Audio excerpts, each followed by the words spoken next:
पहले चाइना, उसके बाद कनाडा और अब मालदीव्स ने एक बार फिर से भारत के लोगों को यूनाइट कर दिया है। हालांकि अभी भी भारत में ओपोजिशन के इक्का दुक्का लोग हैं जो इस पूरे मुद्दे को प्रधानमंत्री मोदी या फिर बीजेपी का मुद्दा बनाकर पेश करने की कोशिश कर रहे हैं, लेकिन मोटे तौर पर भारत के सभी लोग प्रधानमंत्री मोदी के साथ आ खड़े हुए हैं, जिसके बाद अब मालदीव्स के लिए मुसीबतें खत्म होने का नाम ही नहीं ले रही हैं। और अब क्योंकि भारत के कई सारे लोगों ने मालदीव्स की अपनी ट्रिप्स को कैंसिल करना स्टार्ट कर दिया है, होटल बुकिंग्स कैंसिल हो रही हैं, फ्लाइट्स कैंसिल हो रही हैं, उसकी वजह से मालदीव्स की सरकार कोशिश कर रही है कि ये मामला जल्द से जल्द शांत हो जाए।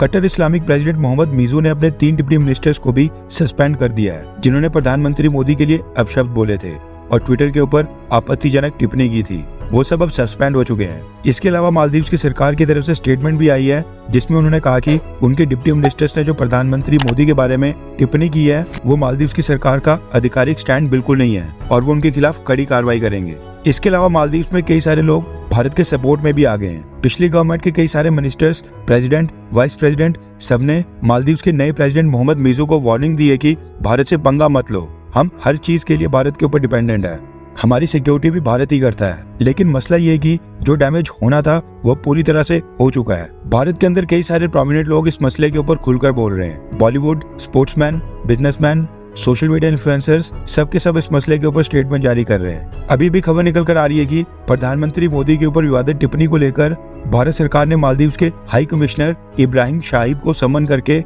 विदेश मंत्रालय में हाजिरी देने के लिए कहा था और सुबह 9:35 हुए थे और मालदीव्स के high commissioner South Block New Delhi में ministry of external affairs of India पहुंचे थे। खबर निकल कर आ रही है कि 9:35 के ऊपर उनको ड्रॉप करने के बाद साउथ ब्लॉक में उनकी गाड़ी अभी पार्किंग तक पहुंची नहीं थी कि मालदीव्स के हाई कमिश्नर 9:40 के ऊपर साउथ ब्लॉक की बिल्डिंग से बाहर भी आ गए। यानी 5 मिनट के अंदर ही भारत के विदेश मंत्रालय ने उनको रफा दफा कर दिया। आप खुद ही सोचिए कि 5 मिनट की पेशी यहाँ पर क्या दर्शाती है। और मालदीव्स के हाई कमिश्नर के चेहरे के ऊपर जो हाव भाव है वो दर्शाता है कि भारत के विदेश मंत्रालय की बिल्डिंग के अंदर सुबह सुबह उनके साथ क्या हुआ है।